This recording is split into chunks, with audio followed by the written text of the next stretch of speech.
বন্ধুরা আসসালামু আলাইকুম, কেমন আছেন আপনারা সবাই? তানভীর একাডেমির পক্ষ থেকে আমি তানভীর রহমান আপনাদের প্রত্যেককে জানাই স্বাগতম। বন্ধুরা, কম্পিউটার টিপস অ্যান্ড ট্রিক্সের আজকের পর্বে আপনাদের সাথে দুর্দান্ত একটি ট্রিক শেয়ার করব। জি বন্ধুরা, আজকে সেই ট্রিক্সটি সম্পর্কে আপনাদের একটু ধারণা দিই। বন্ধুরা, আপনি যদি এখন চান যে আমি একসঙ্গে 5টি ফোল্ডার ওপেন করব এবং সেই ফোল্ডারগুলোর নাম এক এক ধরনের নাম দেবো, বাট আমি এক ক্লিক করব সেই 5টি ফোল্ডার আপনার ওপেন হয়ে যাবে। এটা কি সম্ভব বন্ধুরা? আপনি কি এটা পারবেন? এক্সাম্পল, আমি এখন 5টি ফোল্ডার ওপেন করতে চাচ্ছি। একটি ফোল্ডারের নাম হবে Tanvir Academy Word, Tanvir Academy Excel, Tanvir Academy PowerPoint, Tanvir Academy, যা হোক আমি 5টি ফোল্ডার ওপেন করব 5টির নামে। তা আমি যে আপনাদের নামগুলো বললাম, দেখেন এই যে আমার একটা আপনি ফাইল দেখতে পারতেছেন, এই যে তানভীর একাডেমি নামে ছোট্ট একটা মনে হচ্ছে যেন সফটওয়্যারের মতো একটা ফাইল, তাই না? তা এটাকে যদি এখন আমি ক্লিক করি, দেখবেন আমি যে কিছুক্ষণ আগে যে নামগুলো বললাম সেই নামের মতোই কিন্তু আপনার ফোল্ডার ওপেন হয়ে যাবে। দেখেন আমি যখন এটা ক্লিক করি, বন্ধুরা আমি ক্লিক করলাম আর দেখেন ম্যাজিক, কি তানভীর একাডেমি নামে একটি ফোল্ডার হলো, তানভীর এক্সেল নামে ফোল্ডার হলো, তানভীর ওয়ার্ড নামে ফোল্ডার হলো, তানভীর পাওয়ার পয়েন্ট নামে ফোল্ডার হলো। কি বন্ধুরা, ম্যাজিক না? আপনি কি পারবেন বন্ধুরা এরকমভাবে? এই যে একটা ক্লিক দিবেন আর আপনি যেই নামে ফোল্ডার চাচ্ছেন সেই নামেই আপনার ফোল্ডার ক্রিয়েট হয়ে যাবে। এটা কি সম্ভব? কেমন করে এটা করবেন বন্ধুরা?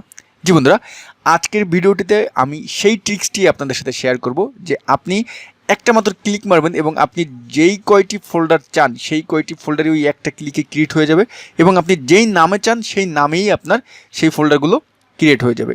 তো বন্ধুরা, হয়তো বা বেশি কথা বলে ফেললাম, তা এখন আমরা আমাদের মূল ভিডিওটি শুরু করব। তা সবসময় মূল ভিডিও শুরু করার আগে আপনাদের কাছে যে রিকোয়েস্টটি করি, আপনি যদি আমার চ্যানেলে নতুন হয়ে থাকেন please hit the subscribe button, আর যদি অলরেডি সাবস্ক্রাইব করে থাকেন I am thanks to for you. তা চলুন বন্ধুরা আমরা আমাদের মূল ভিডিও শুরু করি। তা এখন প্রথমে আমরা যে কাজটি করব, আমাদের প্রত্যেকের কম্পিউটারে আপনার নোটপ্যাড যে অ্যাপ্লিকেশনটি আছে এটা তো সবারই থাকে, তাই না? নোটপ্যাড। তা আপনি নোটপ্যাড কোথা থেকে সবাই মনে হয় জানেন, কোথা থেকে আনতে হবে এটাও জানেন। তারপর আমি দেখিয়ে দিচ্ছি, নিচে যে আপনার টাস্ক বারটি আছে, স্টার্ট মেনুর পাশে যে আপনার সার্চ অপশনটি আছে, এখানে যদি আপনি লেখেন এনওটি, নোট লিখলেই আপনার এই যে নোটপ্যাড অ্যাপ্লিকেশনটি কিন্তু আমাদের এখানে দেখাচ্ছে। কিন্তু দেখেন এই নোটপ্যাড অ্যাপ্লিকেশনটি আসলে এটাকে আমরা ক্লিক করব, ক্লিক করার সঙ্গে সঙ্গে আমাদের নোটপ্যাড আপনার ওপেন হয়ে যাবে। তা এখন এখানে আমরা কিছু লিখব। তা এখানে লেখার আগে আমি বলি, প্রথমে আপনি সবসময় লিখবেন এমডি। ওকে, এমডি লিখে স্পেস দেবেন। এখন আপনি যে নামে ফোল্ডার ক্রিয়েট করতে চাচ্ছেন আপনি সেই নামটি দিবেন। এক্সাম্পল, আমি এখানে চাচ্ছি তানভীর, TUTORIAL, দেখেন তানভীর টিউটোরিয়াল দিলাম একটা ফোল্ডারের নামে। আরেকটা ফোল্ডারে আমি নাম দেবো, আপনি যেই ফোল্ডার নাম এখন ক্রিয়েট করতে চাচ্ছেন, আপনি এখন যে নামে ফোল্ডার ক্রিয়েট করতে চাচ্ছেন আপনি সেখানে আমি যেভাবে নামটি দিলাম সেভাবে আপনি লিখবেন। আমি আরেকটা দিলাম, ধরেন তানিশা, TANISHA, তানিশা নামে একটা ফোল্ডার খুলবো। তারপর আমি আরেকটা দিলাম, আমি যে জান্নাতুল নামে একটা ফোল্ডার খুলবো, জান্নাতুল নামে খুলবো।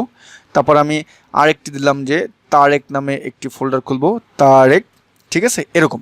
তা এরকম আমি নাম দিলাম। আমি নাম বাদেও আমি চাচ্ছি যে আরও অনেকগুলো ফোল্ডার খুলবো। আমি এরকম 1 2 3 4 5 এরকম আমি দিলাম, ঠিক আছে?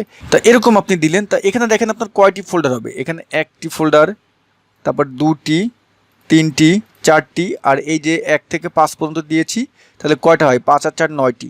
আমি এই ফোল্ডার নামগুলো 1 2 3 4 এরকম দিয়েছি। আপনি যতগুলো খুশি ততগুলো নাম আপনি এখানে ভেবে দিতে পারেন, বাট এখানে অবশ্যই নাম এমডিটা লিখবেন। ওকে, তা এখন আমরা এটাকে একটা মিনি সফটওয়্যার তৈরি করবো ডাইরেক্ট কথা বলতে গেলে। তা সেটা কীভাবে করবো বন্ধুরা? এখন এই যে ফাইল আছে, এই ফাইলে যাবেন, ফাইলে যে আপনি সেভ অ্যাজে ক্লিক করবেন। সেভ অ্যাজে ক্লিক করার পর বন্ধুরা আপনি এটা এখন যেখানে সেভ করতে যাচ্ছেন, মানে যেখানে এই ফোল্ডারগুলো আপনি ওপেন করতে চাচ্ছেন, ক্রিয়েট করতে চাচ্ছেন, সেখানেই কিন্তু এই ফাইলটি আপনি সেভ করবেন।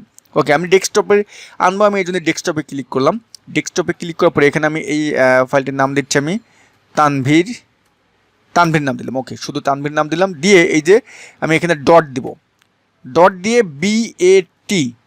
BAT লিখবেন, ডট দিয়ে BAT। ওকে, সেভ অ্যাজ ট্যাব, এখানে অল ফাইল দিলাম, দিয়ে আমি ডেস্কটপে দিলাম, সেভ করলাম, আমি এটা ক্লোজ করে দিলাম। ওকে বন্ধুরা, আমার দেখেন এই যে কিন্তু আমার সেই ফাইলটা কিন্তু এখানে হয়ে গেল, ছোট্ট একটা মিনি সফটওয়্যারের মধ্যে কিন্তু আমার দেখাচ্ছে, ঠিক আছে? এখন আমি যদি এটা ক্লিক করি, আপনি দেখবেন আমি যেই যে নামগুলো ওখানে আমি দিলাম, মানে যেই নামে আমি ফোল্ডার ক্রিয়েট করতে চাইলাম সেটা কিন্তু আমার অটোমেটিক হয়ে যাবে। দেখেন এখানে আমি একটা ক্লিক করব, বন্ধুরা ম্যাজিক না? দেখেন তানভীর টিউটোরিয়াল, তানিশা, জান্নাতুল, তারেক, আর 1 থেকে 5 পর্যন্ত আমি লিখেছিলাম, সেই ফোল্ডার কিন্তু আমার ক্রিয়েট হয়ে গেল। কি ম্যাজিক না? তা কি বন্ধুরা, ম্যাজিক এবং খুবই সহজ কিন্তু, এবং আমার মনে হয় এটা আপনি খুবই সহজভাবে করতে পারবেন, এবং আপনি কিন্তু আপনার বন্ধুদের এবং আপনার পরিচিত যারা আছে তাদের কিন্তু আপনি ডাইরেক্ট একেবারে চমক দেখিয়ে দিতে পারবেন এই ট্রিক্সটির মাধ্যমে। তো বন্ধুরা, ট্রিক্সটি আপনার কাছে কেমন লাগলো? যদি ভালো লেগে থাকে এখনই একটা লাইক দিবেন এবং কমেন্টস করে আপনার মতামতটি কিন্তু জানাবেন। এবং এরকম আরও সুন্দর সুন্দর টিপস অ্যান্ড ট্রিক্স পাওয়ার জন্য আমার এই চ্যানেলটি আপনার পরিচিত বন্ধুবান্ধবদের কাছে অবশ্যই শেয়ার করে দিবেন, যাতে তারা এই চ্যানেলটির মাধ্যমে অনেক কিছু শিখতে পারে। তা বন্ধুরা, ভিডিও এখানেই শেষ করব। যদি ভিডিওটি ভালো লেগে থাকে আবারও বলতেছি একটা লাইক দিবেন, কমেন্টস করে আপনার মতামতটি জানাবেন। সবাই ভালো থাকবেন। আল্লাহ হাফেজ।